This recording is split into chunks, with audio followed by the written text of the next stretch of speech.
The much more interesting thing about Boris Johnson's book on Churchill is how the Nazis came to power in Germany in the 1930s. And as one can imagine, as an aspiring politician, as someone who seeks power, the much more interesting thing about Churchill and Hitler is, how did Hitler pull it off? Just how did Hitler go from being a kind of marginal leader to not just gaining power, but also getting the whole of Germany behind him? Red pill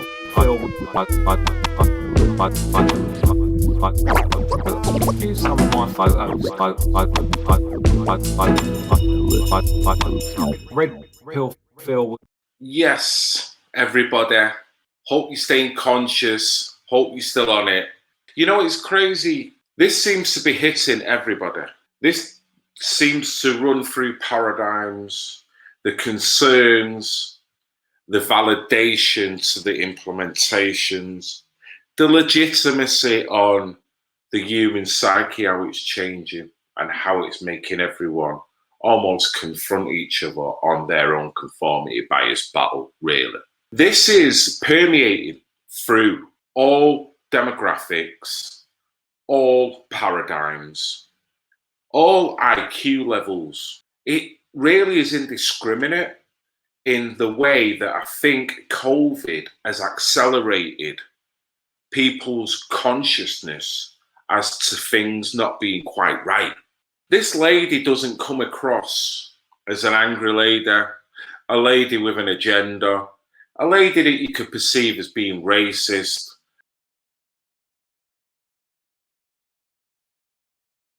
On the other hand, you will get people that will look at this lady and ultimately turn on her because of the conscious level where she's at. She's a mother of 5 children. She's intelligent. She's strong-willed. You can see with the projection of the country and the globe, as a parent, as a female or a male that happens to be white or black, that happens to be gay or straight, that happens to be in a lower class system, upper class system, or middle class system. This is the leveler. And this is why I wanted to hear this lady's voice, okay? Hey everyone. This morning it was announced that the government has introduced the latest in the whole list of rules and regulations, meaning that from next Monday, which I think is the 14th of September, no one is allowed to meet in groups of more than 6 people. Now, I'm a mother of 5 sons, so immediately that gives me a problem, because when I'm with my 5 sons, that essentially means even if one of them has their girlfriends over or friends over, we're immediately a group larger than 6. I've said this for quite a while. The implementations, when you thoroughly break it down, it'll work for some efficiently with no problem. For the majority of people, there tends to be a grey area that then will open up.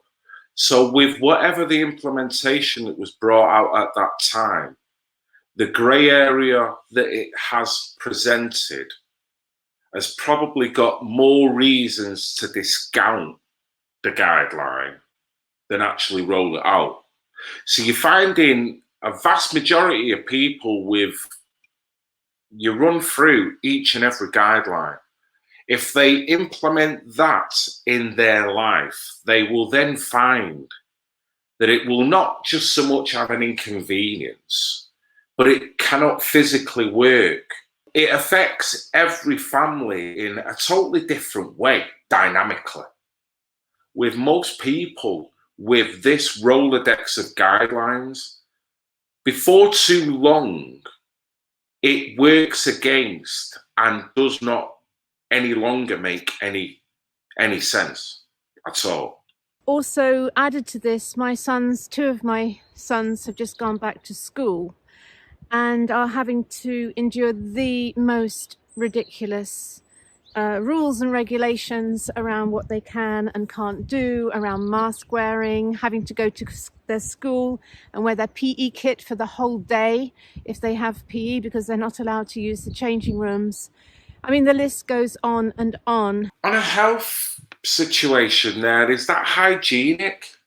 So if it's not hygienic, there could be other bacterias and other issues that then derive from this. If you're getting kids to sit around in PE kits all day, that's nasty. And then they're running about doing what they've got to do. You're not allowing them to shower afterwards, presumably.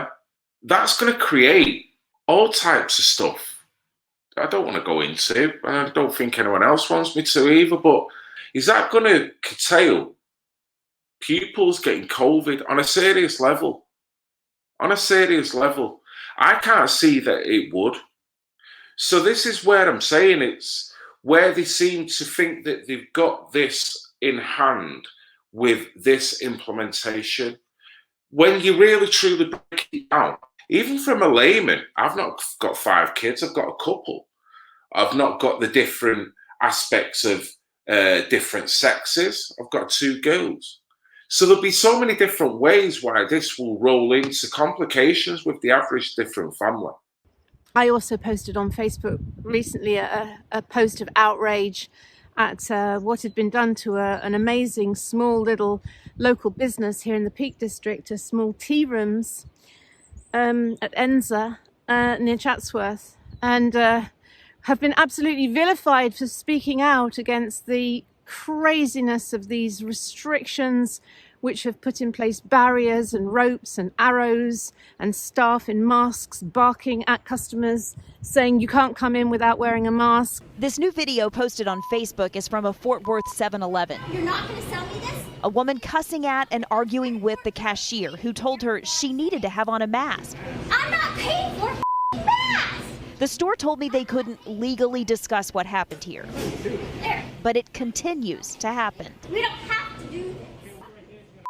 And gel your hands, gel your hands. I mean, the whole thing is insanity. But wearing all these weird masks is not protecting it. Thank you. Thank you.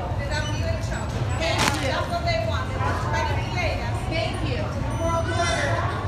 Everybody, if we all stood together and fought against it, we need to stand together and fight against it. From what I can see, we're seeing that all over the world.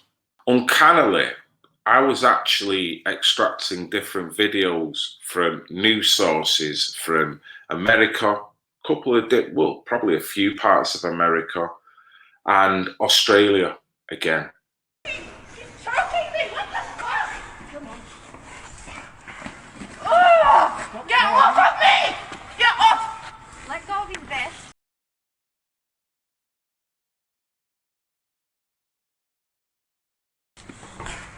He's fucking choking me! He's choking me! What the fuck? Let go of his vest. Get the fuck off me! Get the fuck him! Stop! Fuck you, bitch! Get the fuck off me! What are you doing? You just kicked me. You're fucking choking me, dude! What the fuck? You're fucked in the head! You're fucked! What have I done? You just tell me what the fuck I've done! What have I done wrong? You just kicked me in the chest. Yeah, but you're choking her. As a man on a girl, and you choked her. For what? For a mask? For not having a mask? Look how pathetic you are. She doesn't have a mask. Are you serious? Are you serious? Just for not having a mask? For no mask? Are you fucking serious? You're fucking pathetic. So it's prevalent. This is all about the human psyche now. And this is what this lady moves into in terms of the fear, which I've said again. The fear of this, the monopoly that is being gained off the fear of this, is essential for whatever cabal is running this in order to get people to acquiesce. They need that fear to be fruitful. when you've got people in a supermarket that's going to turn around and start bollocking someone else because they've not got a mask, but yet they haven't got the intellect to work out why in many cases the person without a mask has got a valid reason or a valid right as a human being on this planet to not have to go through that.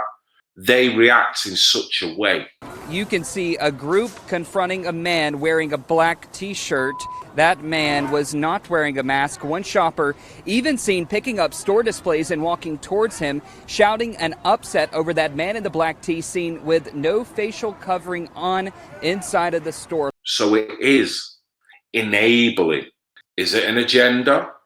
Or is it by accident that the world is now becoming acquiescent to what is now so many curtailments? I mean, everyone knows we're doing this. It's not a big deal, you know. It's a little bit of a pain, but it's not a big deal. The life that we thought we could live 2, 3, 4, 5, 20 years ago is becoming a little bit like a film. Whole thing is insanity, and I just want to talk a little bit about what's going on, my observations on it. Of course, COVID is real. We know COVID's real. It exists alongside many other viruses and bacteria and flu viruses. And I mean, there are literally thousands, maybe even millions of viruses and bacteria abounding on the planet at any one time. And, you know, that is what the human immune system is all about. Reality check. She's giving out some pills here. So why then instill this big fear over something that is there and has created deaths all around the globe? There's plenty of other viruses. There's plenty of other carcinogens that create cancers that you could argue, well, they actually create more death and destruction at this point. And there's other things that can ultimately spontaneously get you as well. But yet the level of fear in order to get people to acquiesce doesn't seem to be applied to them as it does to this. It's about fighting off viruses. The immune system has always been about fighting. We would not be here after thousands of years if we didn't have the body that we've got. The body is so spectacular. The body computer. However you want to look at it, it's such a fascinating thing. We've been able to evolve from wherever to wherever because of our personal genetics and as a species, the human race. We've been able to adapt to eating certain plants. We've realized certain plants can give us medicinal properties as well as feeding us. It's a beautiful thing. We all know when it comes to foods, when it comes to fluids, how much we're putting in our body that is not good for the body. On a red pill level, we should be on that level. The immune system will be getting attacked, but we'll be trying to combat it.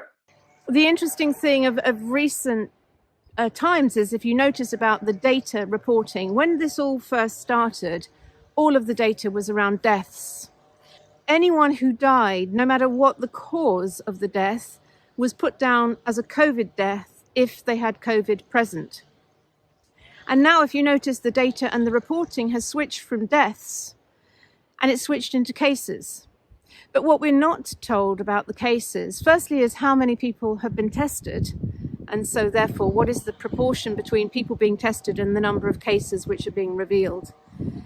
And the second thing is, of those people who are testing positive for coronavirus, how many of them have actually got any symptoms? How many of them are actually in pain, in suffering?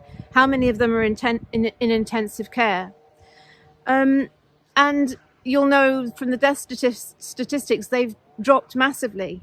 So whilst COVID is still out there, the question is it so severe that it's warranting these measures? That is the big question everyone has got to ask themselves. Is The logistics, the implementation, the rollout to the general population of all the guidelines, justifiable on a medical and probable level in terms of COVID. And the second wave, which is inevitably coming because it's being talked up on the media, it's been talked up for the past few weeks. Certainly. The fear level that has been applied to this, it's telling you probably they want that to happen in terms of if they're going to get monopoly off the fear, the second wave would be perfect for that to happen. And this is where it gets really crazy, that the average person will then step back and go, come on now, Phil, you're now proclaiming that the government are doing this on purpose, Phil. Seriously, do you know how you sound? And of course, I get where you're coming from, but you've got to look at what is around you. You've got to look at your state of your lifestyle now, what you're currently seeing, how people are changing within their psyche, how the rules are starting to make less and less sense, how they're affecting people. You could argue possibly more than the probability of them getting COVID. So there's so many reasons to say, well, that still doesn't mean that this is a conspiracy. They could be just negligent. They could be just negligent. It just doesn't feel like that. The big illuminating moment was 9/11 for me. 9/11, the propaganda that was rolled out, the fear, the way it changed the human psyche on how they viewed the war, then rolled on to weapons of mass destruction that was not there, further manipulation that went on to run rampant through the Middle East, which in my opinion created a kickback which plays a major contributing factor to where we are today in terms of race relations and the migration flow. All that was very incremental, very drip drip. It conditioned, brainwashed, and changed the human psyche. Whether this lady, I think this lady is going here, I'm going here, that's what I think is happening now at a more accelerated rate, where even the average geezer, if you talk to him on a proper intellectual level on various anomalies within this COVID, he will not be able to disagree with you. He'll agree. He will probably strengthen that argument even more. And that's the problem. It feels like they've jumped the shark on this one. They've tried to acquiesce too many people too quickly, in my opinion. I just want to put this into a bit of a context. Many years ago, maybe, I don't know, 10, maybe a dozen years ago, when I was in much more of my sort of Dragon's Den entrepreneurial era, I did a speaking event at the Institute of Directors, and also Boris Johnson, who was then the Mayor of London. And he came on stage and he was absolutely brilliant, incredibly eloquent, amazing speaker. And as a speaker myself, it's always fascinating to watch people on stage and speaking. As a result of being inspired by Boris Johnson and seeing him speak at that event, I was inspired to buy his book, which was all about Winston Churchill. And obviously Winston Churchill is a great hero of Boris Johnson. However, the interesting thing about Boris Johnson's book on Winston Churchill is not about the great man himself, and how he managed to come out of a very dark spot and with obviously the help of the Americans to defeat the Nazis. The much more interesting thing about Boris Johnson's book on Churchill is how the Nazis came to power in Germany in the 1930s. And as one can imagine, as an aspiring politician, as someone who seeks power, the much more interesting thing about Churchill and Hitler is, how did Hitler pull it off? Just how did Hitler go from being a kind of marginal leader to not just gaining power, but also getting the whole of Germany behind him. And the clue is in the Nuremberg trials, when I think it was Goebbels was interviewed, and he was asked when he was interrogated. He was asked, how did you pull it off? And he basically said, it's nothing to do with being a Nazi, it's nothing to do with being a communist, it's nothing to do with politics at all. It's simply about fear. Did you hear that? It is simply about fear, but ironically, you're called the Nazi for actually wanting to talk about a lot of the subjects. They're probably working out how they can call you racist by wanting to talk about COVID. Fascinating. Obviously, this is Rachel's own interpretation of the book, and books are all about individual interpretation. Someone can read a book and they'll go round in a circle. They'll all extract different things from that book, and that's fair play. Just like a movie, just like a TV program, it depends on the individual. That's why you love the individuality. If there is an element where it seems to be concentrating, focusing on certain elements on how Hitler got power, that's okay from an anthropologetic point of view. The fear is, like Rachel is saying, if this has been something that has been in the back of any politician's mind, this should be a fear. Anyone, don't matter who it is. I am not now using this as a Boris-hating campaign. I personally don't trust politics per se. So if we're going to do this for Boris, we've got to do it for multiple people running through multiple parties, through multiple countries across the globe. It is that systemically corrupt. And that's probably more prevalent than the systemic racism that they're trying to really thrust down on the most common denominator human being. If you can get people into a state of fear, you can control them and you can do anything with them. And unfortunately, my friends, I very much suspect that that is exactly what is happening with the whole COVID situation.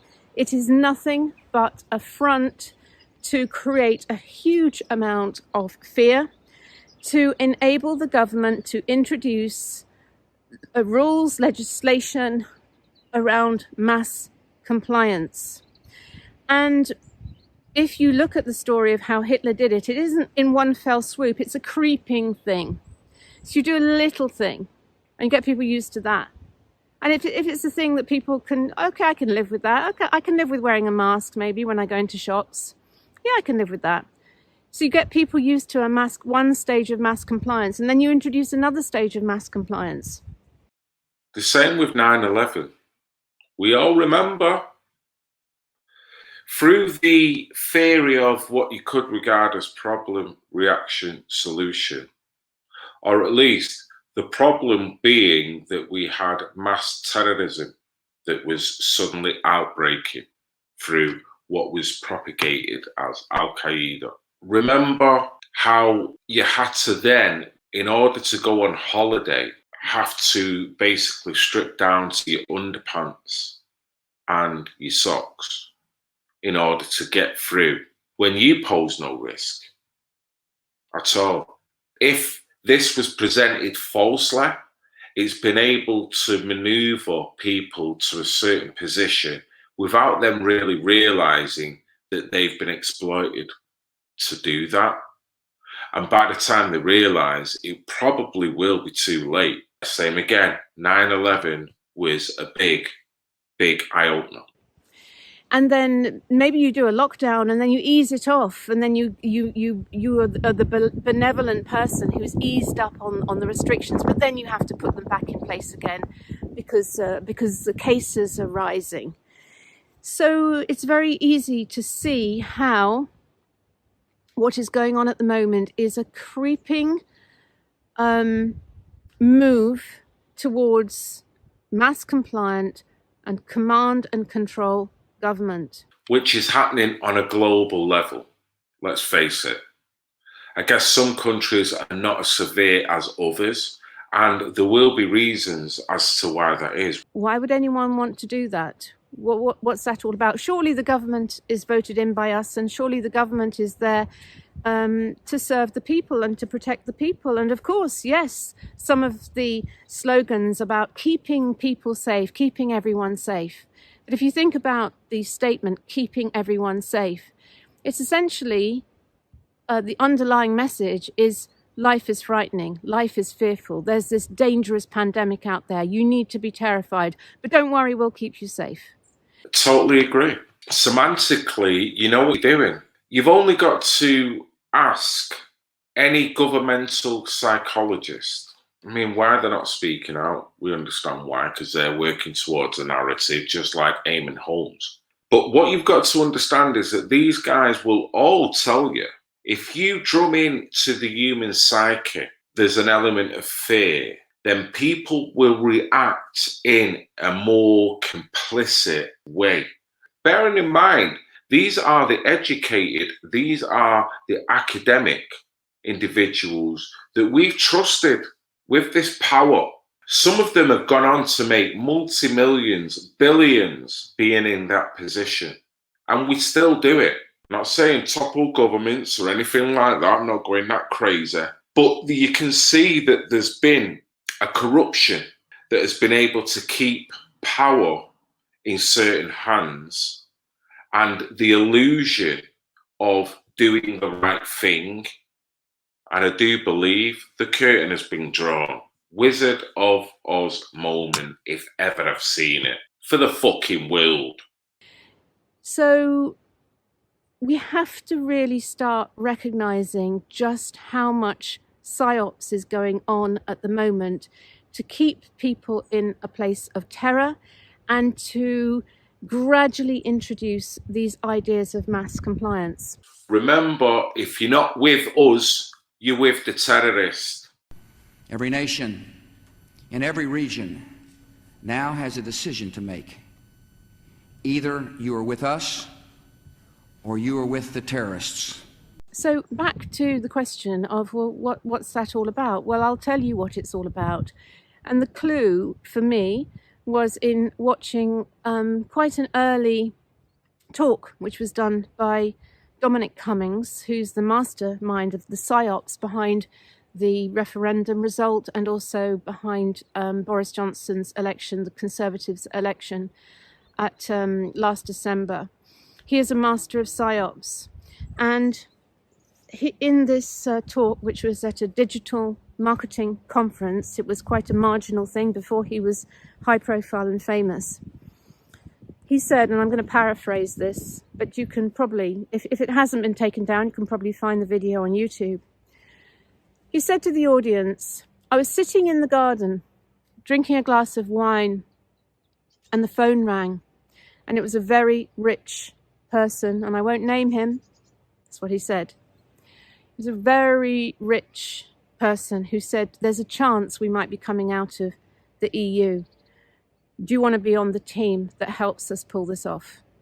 What essentially we have to understand with this is that Boris Johnson and Brexit and even the Tory party re-election, this goes way beyond politics. This is about very rich, powerful, capitalist backers putting in place politicians who are great orators, politicians who have absolutely no compunction about saying exactly what they need to do to get the deal. And you'll know this if you know any sales people and sales training and NLP.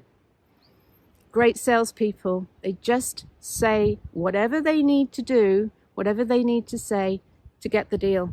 And so what we have now in government is a prime minister, a master of psyops as his right-hand man. We have a cabinet which is made up of yes men. We have a new wave of Tory MPs who are also complete yes men to Boris and yes women. All of the old guard of the Conservative Party was swept away by Boris Johnson when he became leader. No one dare speak out.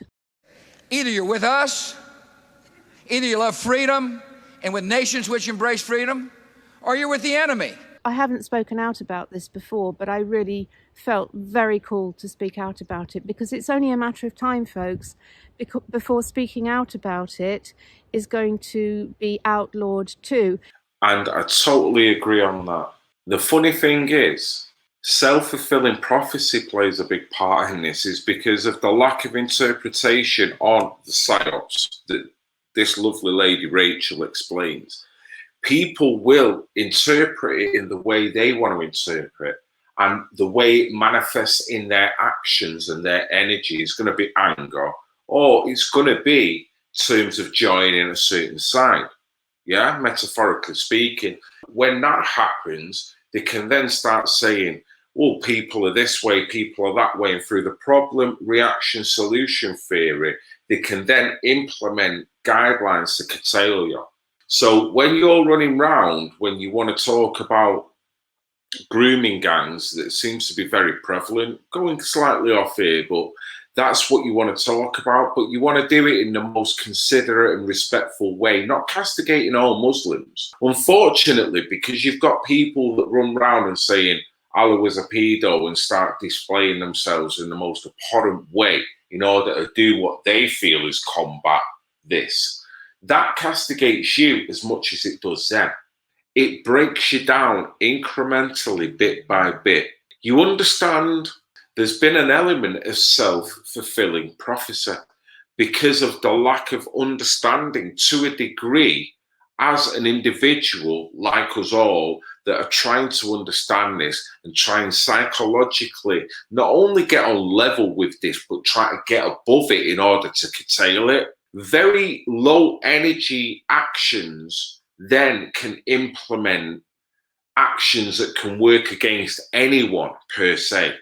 So I do agree with this theory that at some point, the gates on anyone speaking about certain things and the way certain curtailments on the average human being is going to be so stark that people ultimately that were totally asleep that will then wake up and go, wow, right, now I get it.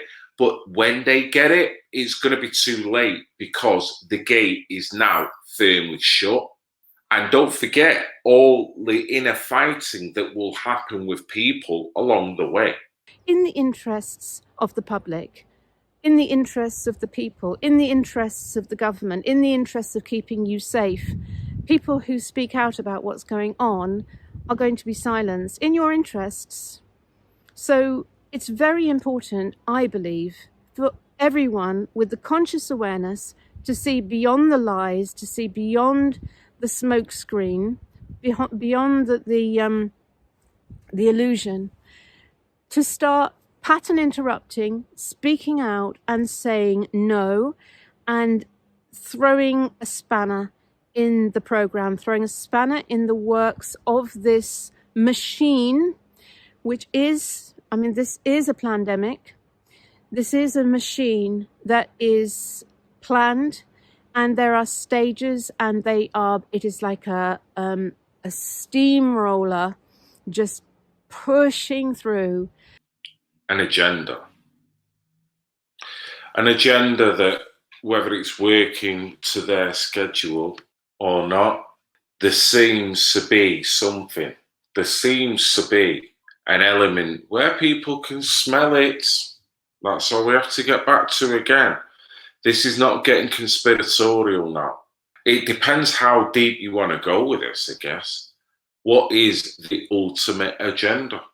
And how does it feel, guys, if you are just waking up now and you're starting to see incrementally things are changing, people around you are becoming a consequence of it and reacting to it. And as a consequence, that is affecting your life and your family's life. How does that feel, whether you're red-pilled or not at this point? regardless of people. The government is not interested in your health. The government is not interested in your health. The government is interested in command and control. So let's just go back to the backers of the government, the capitalists. Now, what's going on there? Well, the answer is really obvious to anyone who's been following what's unfolding in the world. There are mass uprisings. There is global warming. There is mass immigration. There's too many people on the planet for the amount of food and resources which we currently have because of the way things have been organized. 1% of the people on the planet hold all the wealth and all of the main assets. These people, they know what is coming. So succinct. So many issues. There's always been issues. But even now, it's like someone, if that was a rucksack and you're walking up the street and I started my YouTube with 5 bricks, now someone's lumped in another 20 bricks and gone, dude, now get up that fucking hill like that. So I get what she's saying. All over the world, there's activism on everything. But people will ultimately say and agree on here, divide and conquer is probably its pinnacle of being almost perfect in working. I did an event in the Seychelles last November. One of the interesting things that I was told about the Seychelles, which is an hour's flight due south of Dubai. And the Seychelles, if you've ever been there, is if you know the Seychelles, it's mountains in the ocean. So there's a lot of land which is very high above sea level. High above sea level. Very interesting. So these elites seem to have a heads up, and they have for at least as long as I've been waking up. I've been hearing about elites buying and purchasing property in remote areas. Let's face it, the other side of the world, different hemispheres. It's been going on for some time now. But at the same time, I will say this, the average individual that lives on any council estate wants to aspire that lives into a nice leafy house with a gated fence. And so everyone is aspiring to that. But you can imagine that the elite will inevitably be more on the inside as to up and coming things that may be happening, or things that may be happening that may bear consequences. They're intelligent people that can work it out, may bear consequences on populations. Run that next to what is currently going on in society in urban areas. You're either with us or you're with the enemy. That's clear. I will continue to make that clear. In congested areas, and let's see what happens in 10 years' time. You wonder why they're off to New Zealand and other places that are probably going to mitigate all this shit. And they pointed out all of this land has been bought by people from the Middle East because it's high above sea level, and those properties are, and that land is worth millions and millions of dollars, and it's all been bought up. Luxury hotels have been built, luxury villas, apartments.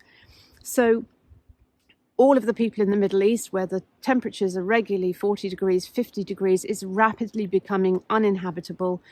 All of those people have bought up land which is high above sea level in a place which is a haven against global warming.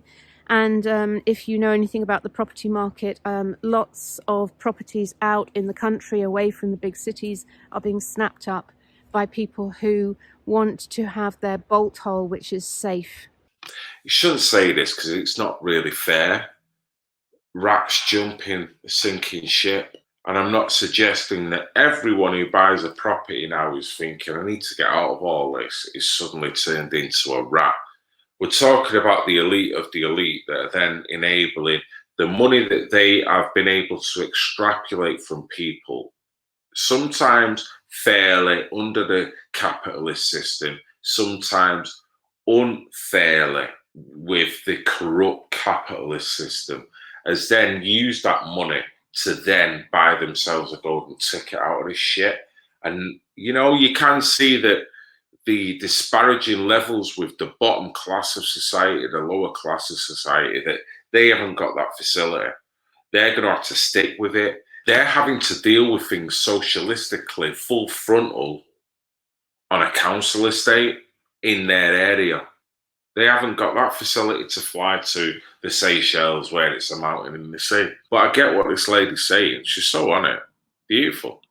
Because they know what's happening, folks. They know what is coming.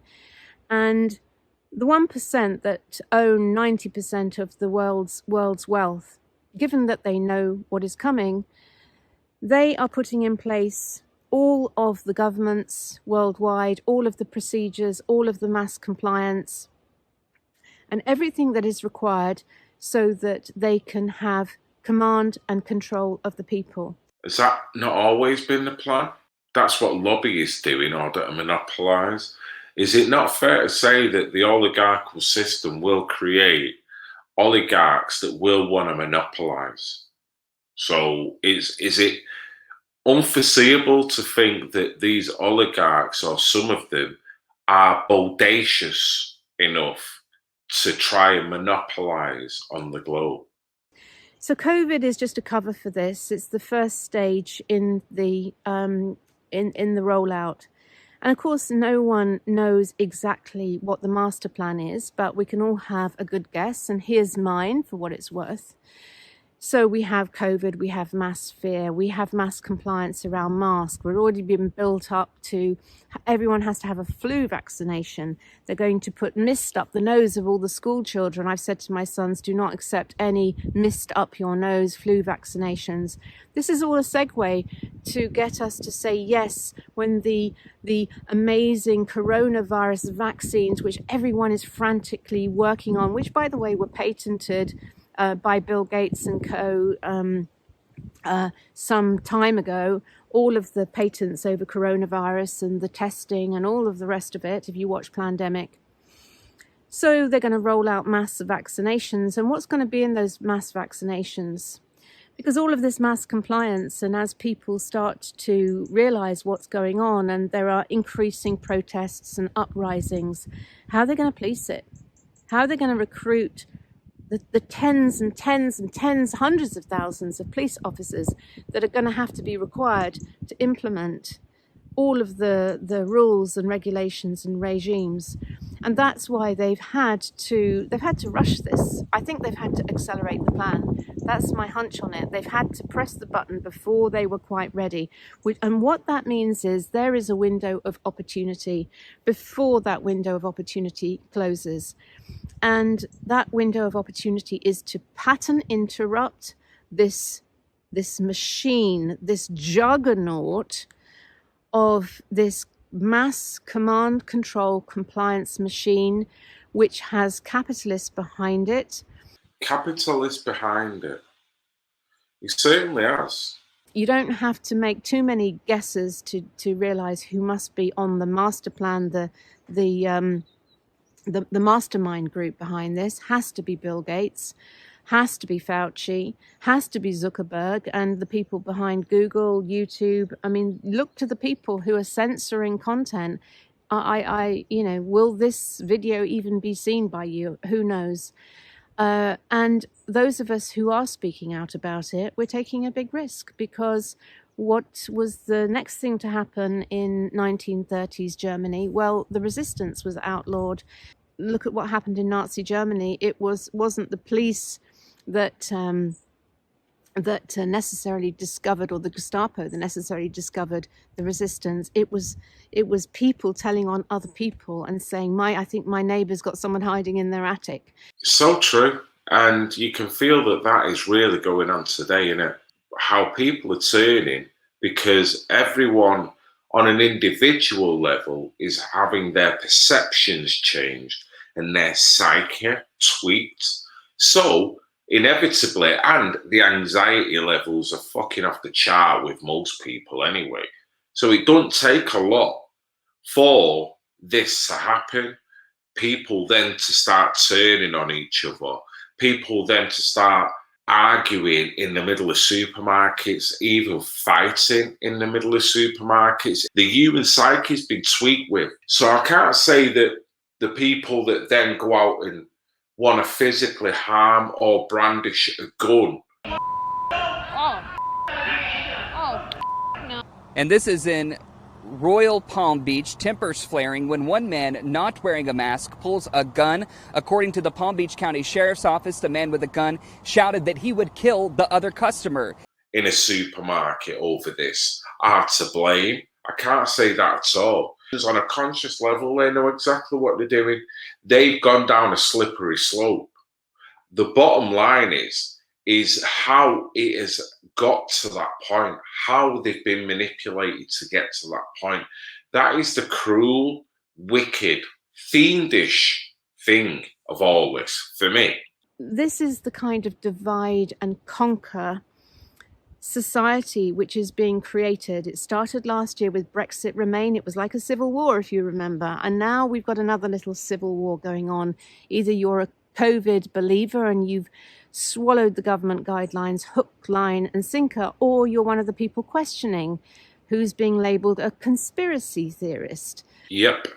And by being labelled a conspiracy theorist means that you've been dragged into the vortex of this is all a hoax, say this, and some people on this channel may believe that. That is your opinion. That is up to you. That's not my personal opinion. I believe COVID is real. I believe there's been manipulation from the word go. I believe, let's talk about this, how it was still actually released. We still haven't really had a thorough conversation as to get to the bottom line of where did this truly come from and who was it? How did it then transcend? We've not had that yet because we're still dealing with this. So let's do all that and then we can come with an informed decision on who needs to go down and what needs to go on. No, I just think that we are just bringing a bit of conscious awareness and questioning to what's going on. Because this is the way PSYOPs works. If you understand about trauma and the fight-flight response, if you can trigger someone into fight-flight, which is reptilian and snaps in instantly, the frontal cortex of the brain, which is responsible for logic thought, is closed down. And if you can trigger someone into fight-flight, they lose their ability to reason and to have logic. And that is why most of the people who are questioning this are spiritual people who do have conscious awareness. And the reason why is because they have done enough stillness and meditation and deep inner work to create the space between the trigger and the response, enough of a space, and it's only a kind of second or two, to be able to pull back from the fight-flight trigger. And it doesn't always happen, by the way.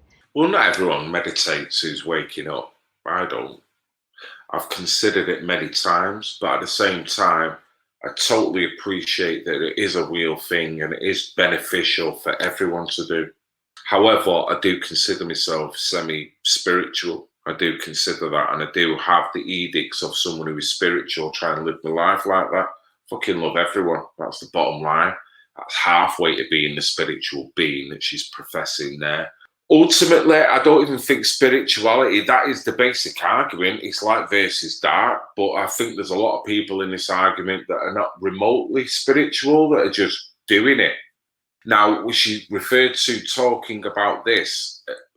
What you find now, because people are talking about this, spirituality has to become probably a bigger concept in most people's lives than they realise with this, because it is ultimately dark energy, and you can overcome dark energy with light energy, and all them kind of conversations revolve around some form of spirituality. So at some point, most people on this planet are going to have to start waking up and not really watching TV and just kind of droning out to the mobile phone and all the other things that distract you, and get on a spiritual self and look at yourself, look at what the fuck are going on around you, and look at how you can be a better individual, and how you being a better individual should, in theory, have that butterfly effect to spread to make other people better individuals around you and around them. I'm really feeling now, I mean, I've spent a lot of time just stepping away into my beautiful, peaceful world, and it would be very easy for me to just say, well, I'm okay, I'm safe, I'm living in a beautiful part of the country, and the skies are blue, and everything is well in my world. But I have 5 sons, and I can see what's going on. I can see what's going on in the schools. I go to collect my sons from school. I see them all coming out into the fresh air wearing masks. My son's reporting that people in Ibiza are being arrested by police for not wearing a mask on the beach. I mean, this is creeping fascism, folks. This is creeping fascism. And it is very important that a wave of us, a huge tsunami of us, stand up and say, no, you are not going to do this. It's not going to happen again. We are not having a repeat of the 1930s. We are going to have a different way of being on this planet, a way of being on this planet which is in tune with Gaia, which is harmonic resonance, which looks after every single person on the planet and not just the elite 1%, which is fair, which is loving, which is compassionate, which really believes in people's health, true health, not the National Sickness Service, true health, immunity, eating well, healing those who are traumatized, reassuring people who are scared, creating real security, and not trying to command and control through fear. So that's my message. I'm sending you lots of love and really hoping this message gets to you, and hoping that you will share this and add your voice to this and make your own videos and bring this into conscious awareness and pattern interrupt in all those places where you see the program just running its course. We have to pattern interrupt this steamroller, this juggernaut, which is creeping its way through to mass command, control, compliance. Sending you lots of love. Bye for now. Yes. Oh my God. I was feeling the love through that with that last few minutes. I mean, all of it that really resonated. I get a mindset. I get where she's going. She's probably one of the more conscious celebrities that I have ever encountered. She knows her position in life. She knows where she's at, but still she's doing this. So this says something. It's warm. It's lovely. It's empowering. And I think to myself, God damn it, why am I called a Nazi? Why are people getting told to go down on one knee? Why are statues getting ripped off? Because you can understand, from this lady's perspective, you could understand a better world with that mindset. Like I say, there will be some people that will say she's away with the fairies thinking like this. Not me. Not me. Rachel, thank you for your words. You live in a beautiful part of the world, and you prosper and be successful in you and every one of your family members. So this is Red Pill Phil. I love you all. I love you. I love you. I love you. I love you. I love you. I love you. Even the pissing haters. I love you. I love you. I love you. I love you. I love you. I love you.